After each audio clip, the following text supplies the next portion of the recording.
बच्चे पहले हमने डिस्कस किया था ओल्ड इंग्लिश को। फिर उसके ओल्ड इंग्लिश का लिटरेचर डिस्कस किया हमने, फिर चौसर और उसकी लाइफ उसको डिस्कस किया। फिर हमने जो मिडिल एजेस हैं, ओल्ड इंग्लिश है, सब के जो आप कह लें कि जो टाइम लाइन थी मोनार्की के लिहाज से वो डिस्कस की, और जो इवेंट्स हुए थे वहां पे उन सबको हमने वन बाय वन डिटेल के साथ डिस्कस किया। ठीक है जी। और तमाम वॉर्स को डिस्कस किया। आज हम डिस्कस करेंगे मिडिल इंग्लिश लिटरेचर। ठीक है।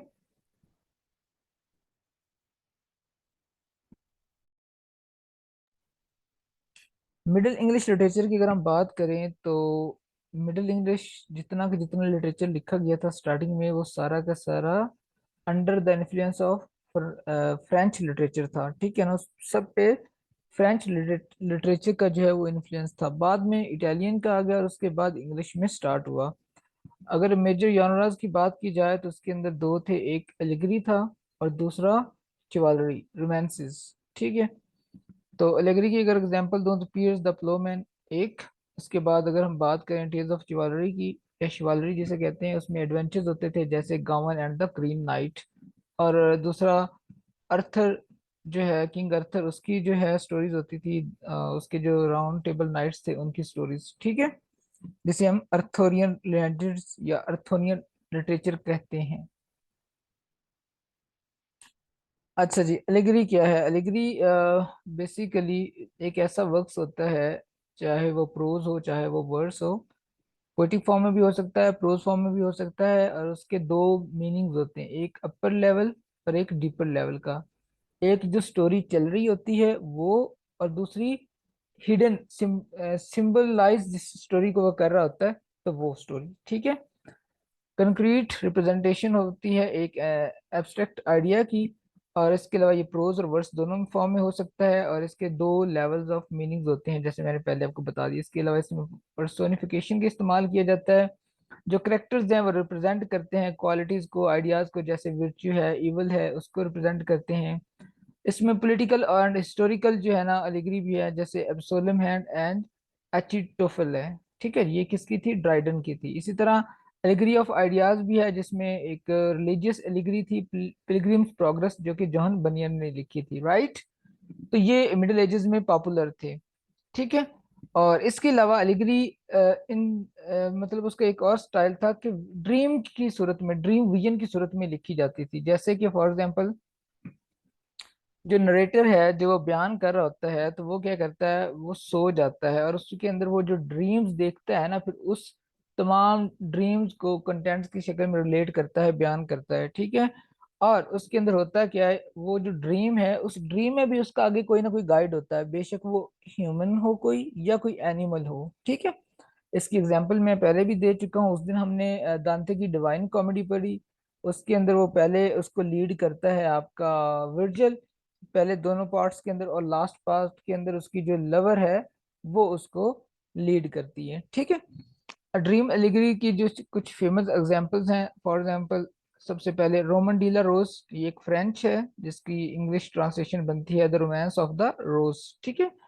और गुलामे डी लॉरिस, उसने इसको, इसका फर्स्ट पार्ट लिखा है, फिर उसको जो है यॉन डी म्यू उसने इसका सेकंड पार्ट लिखा है। डिवाइन कॉमेडिया जो है, ठीक है, द डिवाइन कॉमेडी लैटिन के अंदर लिखी गई है दांते एलिगरी ने, ये पहले मैंने बता दिया। द पर्ल आपने पढ़ी होगी, पोइम है, ये भी इंग्लिश में लिखी गई है और 14th सेंचुरी की एलिजी है। ठीक है। और इनोनिमस है, इसके पोइट का नहीं पता। पीएस प्लोमैन, ये तो आपको पता है, विलियम लैंगलैंड की है, ये भी ड्रीम विजन के अंदर लिखी गई है लिगरी। उसके बाद the book of the duchess, the house of the fame and the parliament of the fowls, ये तीनों को तीनों जो हैं ये पोइटिक फॉर्म में हैं, और किसकी हैं? जेफरी चौसर की। ठीक है जी। अच्छा। इसके अलावा बाद में जो ड्रीम विजन एलिगरी बेस्ड हैं कुछ, वो देख लें आप, या कुछ वैसे एलिगरी थी, लाजमी नहीं कि वो ड्रीम विजन पे थी। जैसे पिलग्रिम प्रोग्रेस है, ये तो ड्रीम विजन पे थी, लेकिन जो दूसरी है द ट्रिम्फ ऑफ लाइफ, ये पीबी शैले का जो है ना लास्ट फेमस वर्क था, मास्टरपीस। ठीक है। और द फॉल ऑफ हाइपेरियन जो है, ये एक ड्रीम था, जो किसका? जॉन कीट्स का। अलाइस एडवेंचर्स इन वंडरलैंड, ये लिविस कैरोल की है। न्यूज फ्रॉम नोवेयर, ये विलियम मॉरिस ने लिखी है। और फिनगन्स वेक जो है ये जेम्स जॉइस। आई स्पीड तेज तो नहीं है मेरी? कल साथ साथ मैं खुद टाइप कर रहा था तो इसलिए मैं वो थोड़ा सा रुक रुक के बात कर रहा था। आज तो स्लाइड सामने है।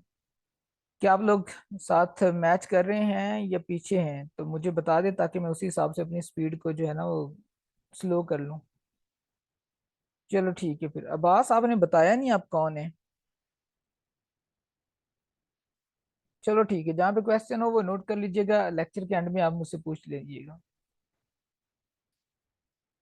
नेक्स्ट हमारे पास आता है चिवालरी। चिवालरी रोमांस जिसके बारे में हमने पहले जिक्र किया था।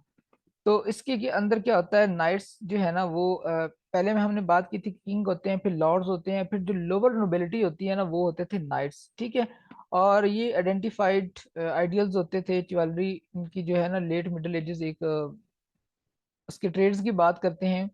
एक तो वो होता जो नाइट होता था, लेकिन जो यंग बॉय होता था जो ट्रेनिंग ले रहा होता था, जो नाइट बनने की ट्रेनिंग ले रहा है उसको क्या कहते हैं, स्क्वायर। स्क्वायर, ठीक है। आपने इसको कैंटरबरी टेल्स के अंदर भी पढ़ा होगा, एक नाइट था एक उसका बेटा था स्क्वायर। अच्छा, अब जो है जो चिवालरी है ये क्या चीज है इसके बारे में हमने बात की। ये बेसिकली एक कोड ऑफ बिहेवियर था, ठीक है, नाइट्स का, जिसके अंदर फेथ होता था, डीप लव होता था, किसके लिए, क्रिश्चियनिटी रिलीजन के लिए। और they were always ready to die for the church. Generous होते थे, स्ट्रेंथ, पावरफुल होते थे, और protector of women and the weak, ठीक है। इसके अलावा fight against injustice and evil, ये हमने कल भी बातें की थी, बहरहाल मैं थोड़ा सा रिपीट कर रहा हूँ ताकि हम आगे चलें। इनके अंदर करज होती थी एनिमी को फेस करने की। और इसके अलावा ये स्पेशल किस्म का एक लिबास पहनते थे जो कि लोहे का बना होता था, मैंने आपको बताया भी था, ठीक है, आर्मर जिसे कहते हैं। इसके अलावा ये जो ट्रू बेडर्स है ना, ये बेसिकली फ्रेंच वो पोएट्स को कहते हैं जो सिंगिंग करते थे ना, उनको ट्रू बेडर्स कहा जाता था फ्रेंच लैंग्वेज में। This sing songs about knights and their adventures, right? Clear है यहाँ तक?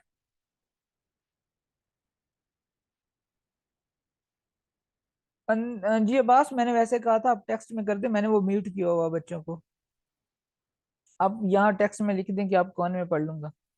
अच्छा, नेक्स्ट हमारे पास हम बात करेंगे जो फीचर्स होते थे, जो कैरेक्टरिस्टिक्स होती थी चिवालरिक रोमांस की, वो क्या चीजें थी। एक तो ये है कि हीरो आइडियल होता था, ठीक है, और उसकी जो आइडेंटिटी है वो हमेशा मिस्टीरियस होती थी, mostly I mean to say. They were always willing to do everything for their lady, ठीक है। उसकी जो लेडी होती थी उनकी जो विशेस हैं उनको फुलफिल करने के लिए वो हर वक्त रेडी थे, even they would die for them, ठीक है ना। अच्छा जी, अब वो एक है एक लाइन में यूज करता हूँ अक्सर, I would die to see you smile, ठीक है। तो मैं आपकी स्माइल के लिए मर भी सकता हूँ। तो ये नाइट्स जो है ना वो इसके लिए हर वक्त तैयार रहते थे, खुश करने के लिए, whatever. Use of the supernatural to great generate suspense, उसमें सुपर नेचुरल एलिमेंट्स होते थे, लेकिन इसके अलावा डेंजरस किस्म के और ड्रामेटिक इवेंट्स जो है ना वो बहुत ज्यादा दिखाए जाते थे। और उनके इनकाउंटर्स होते थे, लड़ाइयाँ होती थी ड्रैगन के साथ। अगर आपने वो देखा हो, एक ही शिर्क होता है वो, आपने एक कमर्शियल देखी थी ना, बीबी स्पेसर की एक आती थी, उसके अंदर एक ना मॉन्स्टर होता था ग्रीन स्किन का, तो वो अक्सर लड़ता था, ठीक है। तो उसकी भी एक मूवी है, वो ड्रैगन के साथ फाइट कर रहा होता है। फिर आपने फेरी क्वीन पढ़ी होगी, उसके अंदर भी नाइट्स क्या कर रहे होते हैं, कोई ड्रैगन से फाइट कर रहा है, कोई लाइन से फाइट कर रहा है, वगैरह वगैरह। अच्छा, जॉयस्टिंग टूर्नामेंट्स होते थे, फाइट होती थी, यानी कि अगर आपने गेम ऑफ थ्रोन देखी हो या और भी आपने वो देखी हो ग्लैडिएटर्स वगैरह, तो उसके अंदर जो नाइट्स हैं वो आपस में फाइट करते थे, और ये बड़ी ब्रूटल किस्म की और मर्सीलेस फाइट्स होती थी, राइट? तो ये भी दिखाते थे। इसके अलावा विचेस और मैजिक, ये एक इम्पोर्टेंट एलिमेंट है, पार्ट है इन रोमांसेस का। अगर आप देखें फेरी क्वीन अगर आपने पढ़ी है तो वहां पे भी मैजिक वगैरह होता है, राइट? क्लियर यहाँ तक?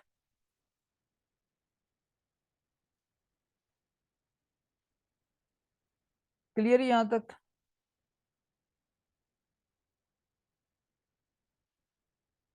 ठीक हो गया जी ये बस। अच्छा, यहाँ तक क्लियर है सबको? बेसिकली ना ये एक बात कर रहे हैं चिवाली रोमांसेस की। ठीक है। अच्छा एक और भी है, एक सीजन लगता है किंग अर्थर के नाम से, वो आपको नेटफ्लिक्स पे आई थिंक सो मिलेगा, लेकिन उसके जो क्लिप्स हैं वो आपको यूट्यूब पे मिल जाएंगे, वो आप देख लें तो आपको क्लियरली मिडिल एजेस के जो ये वर्क्स हैं इनके बारे में आइडिया हो जाएगा। उसके अंदर मैजिक होता है, सोर्सरी होती है, उसके अंदर नाइट्स होते हैं, उसके अंदर कर्टली लव होता है जो कि बहुत इंपॉर्टेंट है, उसके बारे में बात करते हैं अगर मैंने इसको स्किप नहीं किया तो। चलो आगे आएगा। एक मिनट सेकेंड, ये तो मैंने स्किप कर दिया ना, राइट। यहाँ से ये वाली मिला है। अच्छा जी। चिवाली के जो रोमांसेस होते थे इसमें, जो नाइटहुड और chivalry were the favourite themes in the medieval literature. ठीक है, और ये कहाँ से निकला था? फ्रांस से। इसकी जो ओरिजिन है वो फ्रांस है।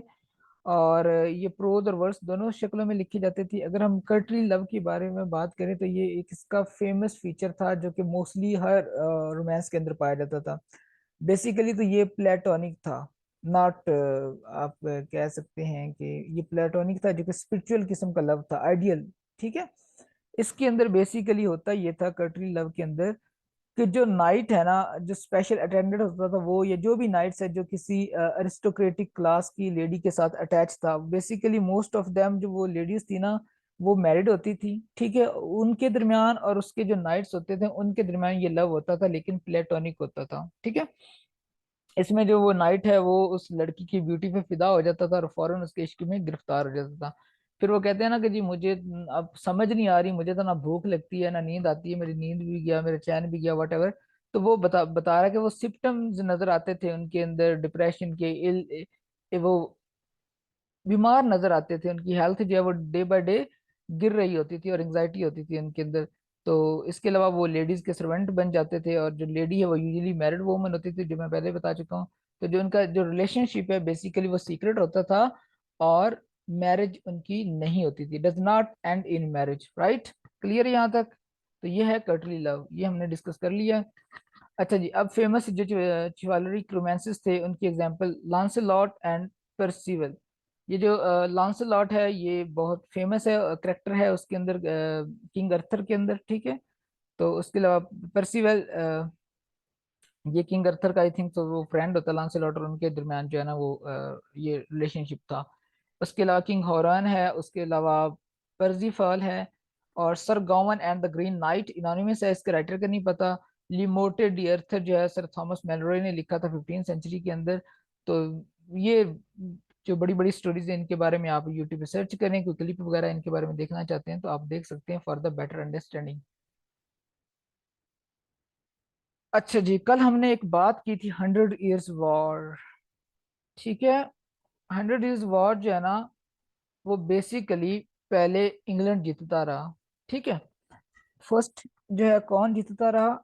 जो है इंग्लैंड वो सारी बैटल्स वन करता रहा, और एट द एंड एक पेजेंट किस्म की गर्ल थी, जॉन ऑफ आर्क, बेसिकली वो लेडी थी और लड़की थी, उसने फिर एक नेशन हुड की फिजा कायम की, एक स्पिरिचुअल फिजा कायम की, जिसकी वजह से जो फ्रांस के लोग हैं वो उसके पीछे खड़े हुए।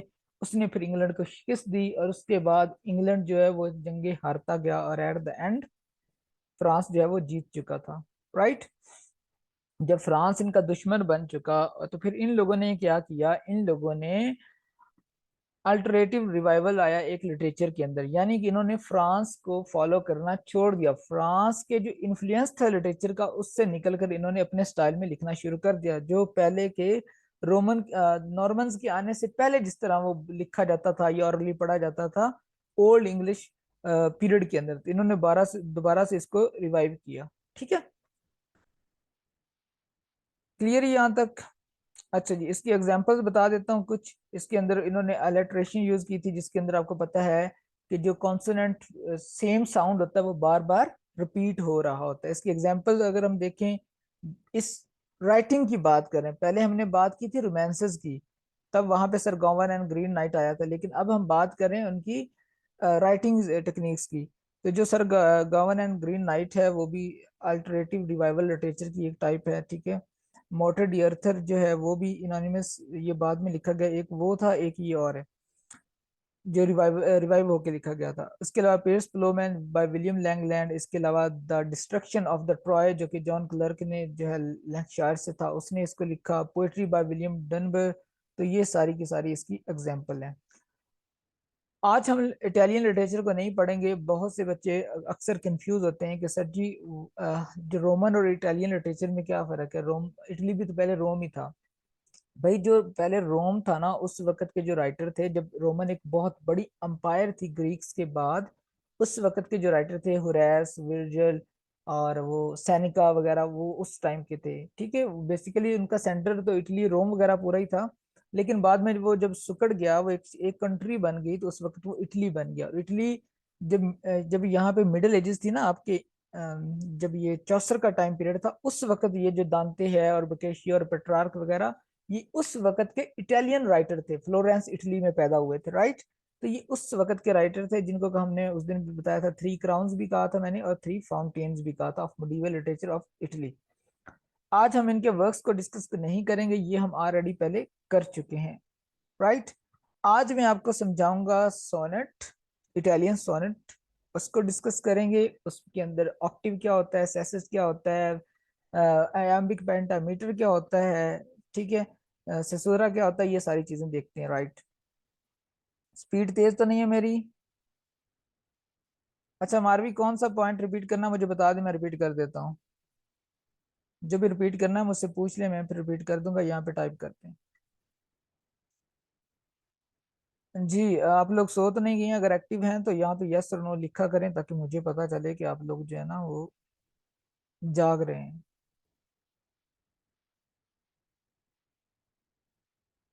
चलो ठीक है जी। अम,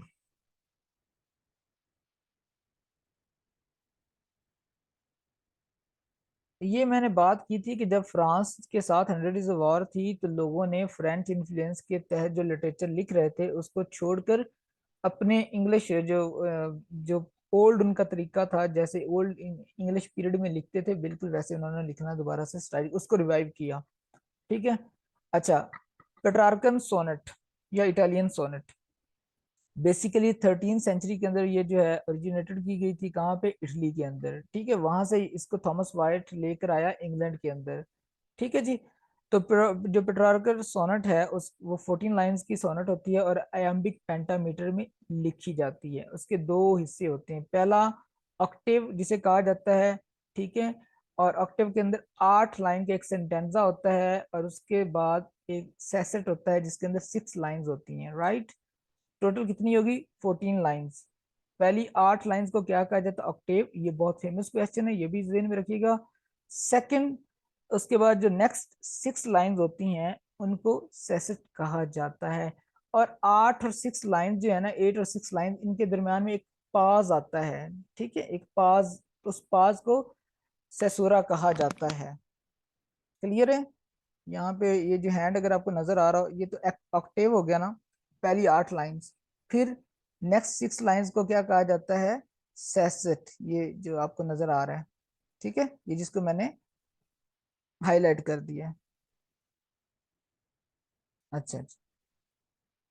इसके अलावा यहाँ पे जो है ना वो पाज, ये उन 8 लाइनों के बाद जो वक्फा आता है, जो वक्फा रखते हैं, उसको सेसोरा कहा जाता है।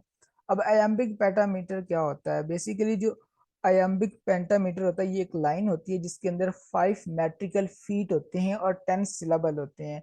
पहला जो सिलेबल होता है वो अनस्ट्रेस्ड होता है, फिर नेक्स्ट स्ट्रेस, फिर अनस्ट्रेस, स्ट्रेस, अनस्ट्रेस, स्ट्रेस, ये इस तरह एक स्ट्रीम चली जाती है। आयम्बिक पेंटामीटर में ये लिखा होता है। 5 फीट की लाइन होती है जिसमें 10 सिलेबल होती हैं, राइट। अब क्लियर हो गया आयम्बिक पेंटामीटर क्या है। इसकी राइम स्कीम देख लें बच्चे इन 14 लाइंस की। A a b b a, c d होता है, और एंड पे C D E, C D E. ठीक हो गया जी, क्लियर है यहाँ तक?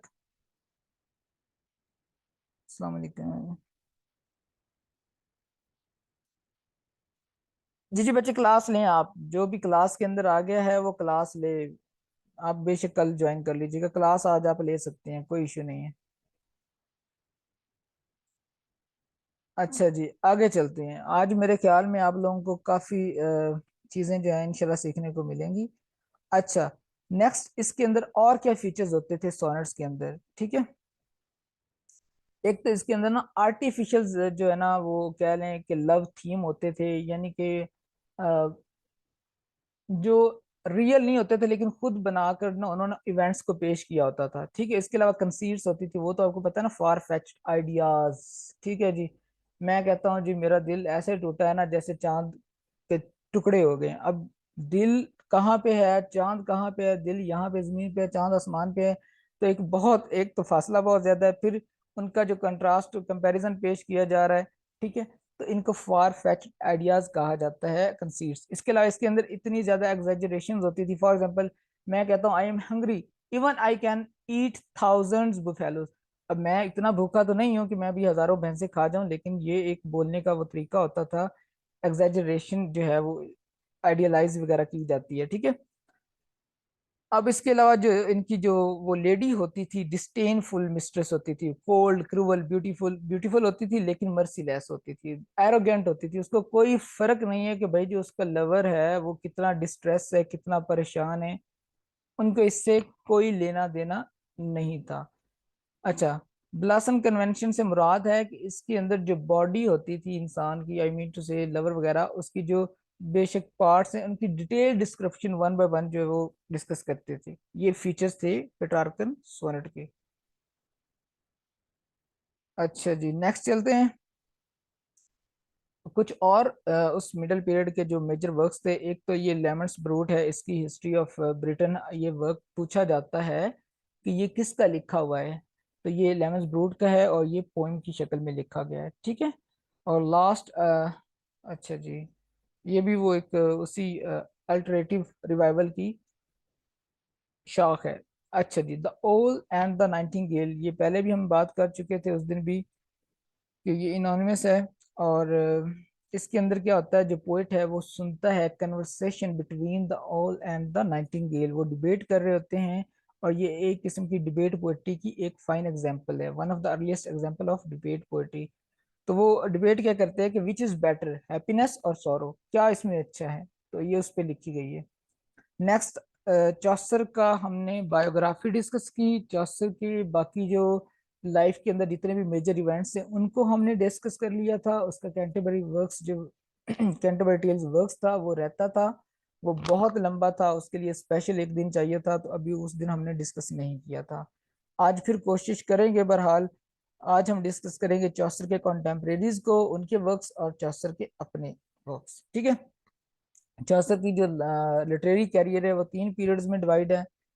एक अर्ली पीरियड, उसके अंदर इसने जनाब लिखा हुआ ट्रांसलेशन ऑफ रोमन डेला रोज जो कि फ्रेंच ट्रांसलेशन है। फिर द बुक ऑफ द डचीज जो कि एक हमने पहले बात की थी, एलिगरी भी है, एलजी भी है। फिर मिडिल पीरियड में आ जाता है the house of fame, the parliament of fowls, फिर translation of consolation of philosophy, Troilus and Criseyde. और उसके बाद लेजेंड ऑफ गुड वुमन, ये पहला इंग्लिश वर्क है। फिर लेटर पीरियड के अंदर आपका आ जाता है द कैंटरबरी टेल्स, राइट।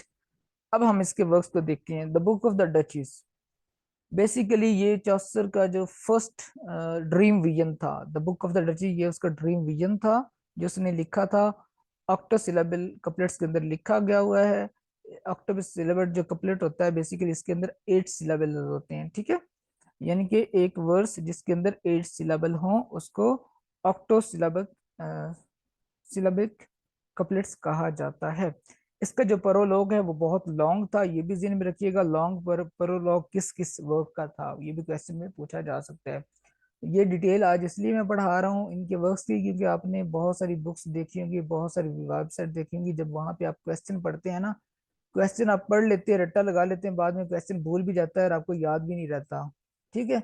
और उस वक्त उसको समझ भी नहीं आ रही होती क्योंकि आपको उसके कंटेक्स्ट का नहीं पता होता, उसके थीम का, वर्क के थीम का नहीं पता होता, और वर्क के बारे में उसकी हाउ नाउ नहीं होती आपको, राइट। अच्छा, पहले बच्चों के मैं क्वेश्चन ले लूं। He was writing the French before. जी बच्चे, लेजेंड द गुड वुमन लिखने से पहले वो इटालियन में लिख रहा था। पहला जो उसका जो कैरियर था ना, पहले उसने किस में लिखा, फ्रेंच में। फिर वो जब डिप्लोमेट बना, वो जब ट्रैवल किया उसने इटली का, फिर वहां से वो राइटर्स उनसे मुतासर हुआ, इटालियन राइटर से, फिर उसने आके इटालियन में लिखना शुरू कर दिया उनके उनके इन्फ्लुएंस के अंडर, और फिर उसने एंड पे आके अपना इंग्लिश के अंदर लिखा। ठीक है, ये लेजेंड ऑफ गुड वुमन क्यों लिखा ये भी मैं बताता हूँ। अच्छा जी, हमने बात की थी कि ये भी एक एलिगरी वर्क है, एलिगोरिकल वर्क है। और इसके अंदर क्या करता है, depicts the sorrow of bereaved bereaved knight who represent John of Gaunt. John of Gaunt जिसका पैटर्न था, जो उस दिन हमने जिक्र भी किया था, तो उसकी जो वाइफ, उसकी डेथ हो जाती है, तो उसको ये उसके जो गम है उसको डिपिक्ट करता है इस पूरी पोएम के अंदर। ग्रीफ होता है वैसे किसी चीज का दुख वगैरह, कोई चीज खो जाती है। अच्छा, जब क्लास खत्म हो जाएगी तो उसी लिंक से, जो मैंने आपको लिंक दिया था ना, उसी लिंक से आपने दोबारा ज्वाइन कर लेना है। कोशिश करूंगा कि क्लास खत्म होने से पहले लेक्चर सारा खत्म कर दूं, अगर खत्म हो जाती है तो ज्वाइन कर लीजिएगा। लेकिन जो बिरेवरमेंट होता है इसके अंदर ये होता है कि इसमें आपकी किसी करीबी की जो डेथ होती है ना, लव्ड वन की, उसके ऊपर जो आपको अफसोस और गम और अफसर्दगी होती है वो। ठीक है, ये जो ब्लांचे है उसकी वाइफ होती है जॉन ऑफ गॉन्ट की, उसकी डेथ है और उस पर ये लिखी गई है, शी डाइड इन 1368। और जो लेडगेट है एक, वो भी ऑथर पोइट है, तो उसने बाद में इसी थीम को लेकर एक वर्क लिखा था जिसका नाम था अकम्प्लीमेंट ऑफ अ लवर्स लाइफ। ठीक है, और इसके अंदर ये होता है कि जो पोइट है वो unable to sleep because of love sickness और डिप्रेशन, तो वो जो ओविड है उसको पढ़ते हुए वो सो जाता है, और in his dream he first follows then wanders away from a hunting party. ठीक है जी, हंटिंग पार्टी से वो निकल जाता है, वहां पे वो एक नाइट से मिलता है। ठीक है, जो स्याह लिबास में है, और वो वहां पे अफसरदा है, गमगीन है, और वो रो रहा होता है। ठीक है जी, किस वजह से, क्योंकि उसकी जो लेडी है, उसकी जो वाइफ है, उसकी डेथ हो चुकी है उसकी वजह से। ठीक है, उसके बाद जो वो नाइट्स है जो ऊपर हमने बात की ना, depicts the sorrow of the bereaved knight who represent John of Gaunt, उसकी बात हो रही है यहाँ पे भी। तो वो जो नाइट्स है वो डिस्क्राइब करता है क्या, her beauty and virtue of her lady. ठीक है जी, tell the dreamers about her death, first metaphorically, then वो डिटेल के साथ ईच एंड एवरीथिंग को एक्सप्लेन कर देता है। ठीक है जी, फिर एक हंटर जो है, क्योंकि वो हंटिंग पार्टी से निकला था, तो एक हंटर वहां पे आके रीअपीयर होता है, वो घंटी को बजाता है, जिसकी वजह से ड्रीमर जो है वो जाग जाता है और ये खत्म हो जाती है। और ये आगे चले, और अच्छा जी, हाउस ऑफ जो फेम है ये एक अनफिनिश यानी कंप्लीट नहीं है, अनफिनिश्ड ड्रीम एलिगरी है इन ऑक्टोसिलेबिक कपलेट्स, ये भी ध्यान में रखिएगा। हाउस ऑफ द फेम, और पिछली कौन सी थी, द बुक ऑफ डचेस, ये किस में लिखी गई थी, ऑक्टोसिलेबिक कपलेट्स के अंदर। अच्छा जी, ये भी एलिगोरिकल वर्क है, लेकिन इसका इस पोएम का जो मीनिंग है, यानी कि जिसको ये सिंबलाइज कर रहा होता है, वो क्लियर नहीं है। बहरहाल इसके अंदर वो इकोस को सुनता है, ओविड की, वर्जिल की, दांते की, और इसके अंदर वो पहले जाता है जी द लेजेंड्स। सॉरी, इसके अंदर ना लैंगलैंड ने भी इसी को फॉलो करते हुए फिर बाद में लिखा था। लैंगलैंड ने क्या लिखा था, टेम्पल ऑफ ग्लास, और अलेक्जेंडर पोप का एक वर्क है जो इसी ने इसी को फॉलो करते हुए इससे इन्फ्लुएंस होकर लिखी थी, the temple of fame. The temple of fame जो है ना, ये वर्क है अलेक्जेंडर पोप का, और जो the house of fame work है वो है चौसर का। ठीक है, तो ये लैंगलैंड का जो टेम्पल ऑफ ग्लास है और अलेक्जेंडर पोप का द टेम्पल ऑफ फेम, ये दोनों इसी वर्क पे बेस्ड करते हैं। अच्छा, इसमें होता क्या, स्टोरी कहाँ से स्टार्ट होती है, the poet dreams and find himself in a glass temple. ठीक है जी, उसके उसमें वो वहां पे बहुत सारे जो फेमस वॉरियर्स हैं, लवर्स हैं, उसकी इमेजेस देखता है। ठीक है जी, उसके बाद वहां से वो निकलता है तो एक डेजर्ट में चला जाता है, और वहां डेजर्ट में उसको कौन लेके जाता है, एक बोलने वाला टॉकिंग ईगल वहां पे उसको लेके जाता है। ठीक है जी, अच्छा जी, और वो जैसे हमने पहले बात की थी कि जो ड्रीम एलिगरी होती है, इसके अंदर आपका एक गाइड होता है, चाहे वो ह्यूमन हो चाहे वो कोई एनिमल हो। अब यहाँ पे ये जो बर्ड ईगल है वो उसका, जो टॉकिंग ईगल है वो इसका गाइड है। ठीक है जी, फिर वो इसको ड्रॉप कर देता है एक टावर के, जो कि टावर ऑफ आइस होता है उसके करीब, ये इसको ड्रॉप कर देता है। वहां पे ये जनाब देखता है कि जो फेमस फेमस लोग थे उनके जो नाम हैं, या तो वो बिल्कुल ही पढ़ने के काबिल नहीं रहे, अनरीडेबल हैं, या फिर वो मेल्ट हो रहे हैं। ठीक है जी, यानी कि फेम जो है आपकी वो आजी होती है, ये ज़हन में रखिएगा। अरूज के बाद जवाल आता है, अगर बंदा एरोगेंट हो, उसके संभालना ना आए। ठीक है ना, शोहरत बहुत सारे लोगों को मिलती है, पैसा बहुत सारे लोगों को मिलता है, लेकिन संभालना हर कोई नहीं जानता। यही इसका मकसद है। अच्छा, the dreamer is approached by an imposing figure when the poem ends abruptly. The book has been described as a parody of Dante divine comedy. मैंने आपको बताया था ना उस दिन भी, लास्ट टाइम जब हमने जिक्र किया था उसका रोमन लिटरेचर का, तो मैंने वहां पे आपको बताया था कि जो चौसर है उसको प्रिंस ऑफ प्लेजरिज्म भी कहा जाता है, कि वो कॉपी बड़ी करता था, और उसने डिवाइन कॉमेडी को इस वर्क के अंदर कॉपी किया, और इसका नाम उसने रखा द हाउस ऑफ फेम। लेकिन वो जिस तरह जो दांते है वो डिफरेंट स्टेजेस पे जाता है, पहले वो हेल में जाता है, फिर वो प्रगेशन के लिए जाता है, फिर एंड पे पैराडाइज में जाता है। इसी तरह ये देखें, ये पहले कहाँ पे जाता है जनाब, एक ग्लास टेम्पल डोम्ड में जाता है, फिर उसके बाद ये डेजर्ट में जाता है, फिर टावर ऑफ आइस में जाता है, दिस एंड दैट। क्लियर है यहाँ तक?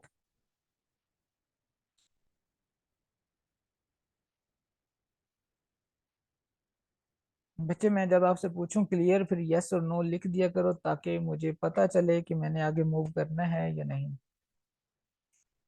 Thank you, thank you, thank you. अच्छा, द पार्लियामेंट ऑफ फॉल्स। अब इसके अंदर क्या, ये भी एक ड्रीम एलिगरी है।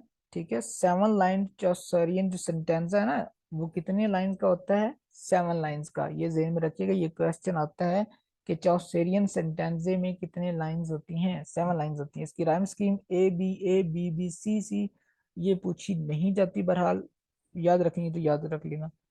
अच्छा, ये एक विनस का पैलेस होता है, वहां पे होता है, वहां पे एक गॉडेस ऑफ नेचर होती है। ठीक है जी, जो कि बर्ड्स को देख रही होती है, और बर्ड्स वहां पे क्या करते हैं, वो मिलते हैं वहां पे। सेंट वैलेंटाइंस डे जो है ना, उस पे वो वहां पे जो बर्ड्स हैं वो आपस में मिलते हैं। ठीक है, और एक दूसरे को चूज करते हैं, यानी अपने पार्टनर्स को चूज करते हैं। तीन जो 3 मेल ईगल्स होते हैं वो एक ही सेम फीमेल ईगल को चूज कर लेते हैं। तो उसके बाद जो गॉडेस ऑफ नेचर होती है वो उनसे कहती है कि भाई ये जो फैसला है वो खुद जो ईगल फीमेल है वो खुद डिसाइड करेगी उसने कौन सा सीटर जो है वो चूज करना है। तो जब फीमेल से पूछा जाता है वो कहती है जी आप लोग 1 साल का इंतजार करें। ठीक हो गया? वो बाकी सारी जो थी वो अनफिनिश थी। एनी हाउ अब चलते हैं जी। ठीक है। अच्छा, ट्रोइलस एंड क्रीसीडा। ये जो ट्रोइलस एंड क्रीसीडा है ये कंप्लीटेड फिनिश्ड पोइम है, चौसरियन सेंटेंजा में लिखी गई है। पिछली जो पार्लियामेंट ऑफ फॉल्स है वो भी चौसरियन सेंटेंजा में थी, बाकी दो जो है वो ऑक्टेव सिलेबल सिलेबल में थी। ये जेन में रखिएगा, राइट? ये इंपॉर्टेंट क्वेश्चंस हैं। अच्छा, इसके अंदर क्या होता है, एक तो ये लॉन्गेस्ट सिंगल पोएम है, दूसरा ये है कि इसके अंदर जो क्रिसीडा है उसको अनफेथफुल और वुमन शो किया जाता है, जो कि ऑनेस्ट नहीं होती, लॉयल नहीं होती ट्रोइलस के साथ। ठीक है, और ये बोकेशियो का एक वर्क था फिलोस्ट्रेटो, उसको फॉलो करते हुए इसने इस पोएम को मोल्ड किया है।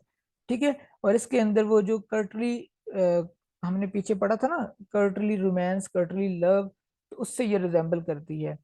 अब उसके बाद ये जो लेजेंड ऑफ गुड वुमन है ये फिर इसने लिखी, क्योंकि कहा जाता है कि जो चौसर है उसने पहले उस पीछे जो क्रिसीडा है उसको as a bad woman present किया था, तो उसने ड्रीम देखा, तो उसकी वजह से फिर उसने क्या किया, उसने औरतों को बेहतर अंदाज में पेश करने के लिए the legend of good woman लिखा। और इसके अंदर भी इसने इसको कंप्लीट नहीं लिखा, ये ध्यान में रखिएगा। ये हीरोइक कपलेट के अंदर लिखी गई है। इंपॉर्टेंट क्वेश्चन है, who is the inventor of hero couplet? Chaucer. अगर क्वेश्चन होता who use first hero couplet तो भी आंसर चौसर होगा, लेकिन अगर क्वेश्चन होता है who is the master of hero couplet, तो वो है अलेक्जेंडर पोप। ये थोड़ा सा फर्क जान ले। हीरो कपलेट सबसे पहले किसने यूज की? चौसर ने। किस वर्क के अंदर यूज की? The legend of good woman में। ठीक है, लेकिन इस हीरो कपलेट को पीक पे कौन लेकर गया? ठीक है जी, और उसका मास्टर कौन है? तो वो है अलेक्जेंडर पोप। ठीक है। इस ये जो लेजेंड ऑफ गुड वुमन है इसके अंदर एक प्रोलॉग है और 9 टेल्स हैं। ठीक है, इसके अंदर जो थीम है वो बिट्रेयल है of good woman bye wicked woman. जो बुरे आदमी हैं उन्होंने अच्छी औरतों को धोखा दिया, बिट्रे किया। इसके अंदर स्टोरीज हैं क्लियोपेट्रा की। क्लियोपेट्रा बेसिकली इसका पहले अफेयर था जूलियस सीजर के साथ, जब जूलियस सीजर मर गया तो इसने फिर जो मार्क एंथनी है उसके साथ अपना अफेयर चला लिया। इसके अलावा थेस्बी है, डीडो है, इसके अलावा हेस्पिली है, मीडिया है, लुक्रीज है, रिंगडन है, और फिलोमेला है, फेलिस है, और हेपमनेस्ट्रा है। हेपमनेस्ट्रा लास्ट, ठीक है जी। ये भी इनकम्प्लीट है।